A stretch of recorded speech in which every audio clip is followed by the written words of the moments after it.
반갑습니다. 독해학교입니다. 영문법의 핵심 원칙과 규칙을 간결하게 정리해드립니다.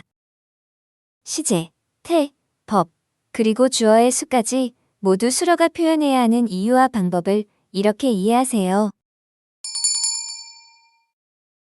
동사는 문장을 만드는 과정에서 수러로 기능하는데 동작과 상태의 정보를 전달하게 되고, 수러로 사용된 동사가 표현하는 동작 혹은 상태 내용이 완성된 것. 즉, 완전한 수러 내용이 결국은 문장이 전달하는 내용의 거의 전부입니다. 완전한 수러에 동작과 상태의 주체에 관한 정보인 주어가 추가되면 문장이 전달하는 내용이 완성됩니다. clean, 청소하다는 의미가 완성된 방을 청소했다는 완전한 수러의 내용에 청소를 한 주체인 I의 내용이 조합되어 나는 방을 청소했다는 내용을 표현하고 있습니다. I cleaned the room.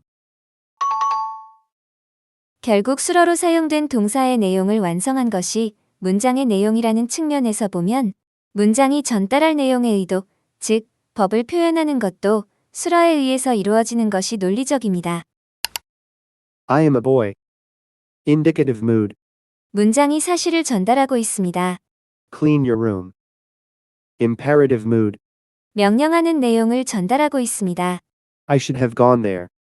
Subjunctive mood. 과거의 후회를 표현합니다. 무엇이 시간 정보를 표현해 주어야 할까요? 생각을 해보면 동작이나 상태를 표현하는 수러가 그 동작이나 상태가 언제 발생했는지를 표현해 주는 것이 가장 자연스럽습니다. He came. He will come. He has come. 수러의 형태를 변형시키고 필요한 경우 시간을 표현하는 조동사를 함께 사용하여 서로 다른 시간 상태를 표현하고 있습니다. 목적어나 보어가 문장에 포함되어야 하는지의 여부는 수러로 사용된 동사가 결정합니다. 수러의 허락 없이 목적어나 보어가 함부로 문장에 포함될 수 없습니다. 하지만 주어는 어떨까요? 동작이나 상태의 주체 정보이므로 문장 내용이 논리적으로 완결되기 위해서 반드시 포함되어야 합니다. 하지만 문장 내용을 구성하는 책임자인 수러의 입장에서 주어를 살펴보면 자유로움이라는 권리를 누리는 유일한 문장 요소일 수 있습니다. 그러나 이것은 반만 맞는 판단입니다. 사실 수러는 주어도 관리를 합니다. 수러는 태를 통해서 주어를 관리합니다. 즉, 주어 자리에 위치한 것이 수러가 표현하는 동작의 주체인지를 수러가 확인해 주는 것입니다. 만약 주체라고 한다면 수러를 능동태 형태로 표현함으로써 주어가 옳다는 사실을 확인해 줍니다. 만일 주체가 아니라면 수러를 수동태 형태로 바꾸어서 주체가 아니라 대상임을 알려주어야 합니다. 이를 수동태라고 합니다. I eat an apple. 주어인 I가 먹다라는 동작의 주체라는 사실을 알려주고 있습니다. An apple was eaten. An apple.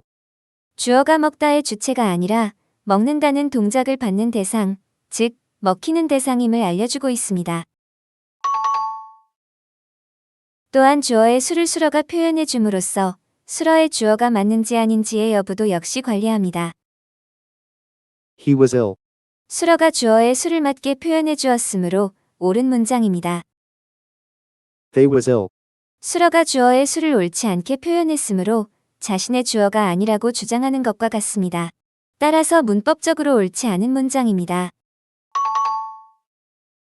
지금까지 설명한 것처럼 수러는 자신이 표현해야 할 정보 이외에도 법, 시간, 태는 물론 주어의 수까지 표현을 해야 하는데 내용에 따라서 이들 중 몇 가지를 동시에 표현해야 할 수도 있습니다. 그래서 다음과 같이 각각의 동사를 4가지 형태로 변형해서 사용될 수 있도록 규정해 두었습니다. 형태가 다르므로 의미가 달라진다고 쉽게 판단할 수 있을 테니까요. 동사를 4가지 형태로 바꿔서 필요한 정보를 줄 수 있도록 만들었지만 이것만 가지고는 수러가 추가로 표현해 주어야 할 4가지 정보를 동시에 표현할 수 없습니다. 그래서 조동사를 함께 사용함으로써 표현 가능한 경우의 수가 늘어나는 아이디어를 추가했습니다. He might have been caught at the airport. 수러는 조동사와 함께 법, 시간, 태 정보를 표현하고 있습니다. 그런데 이 문장을 다시 살펴보면 주어의 수가 표현되지 않고 있다는 사실을 발견할 수 있습니다.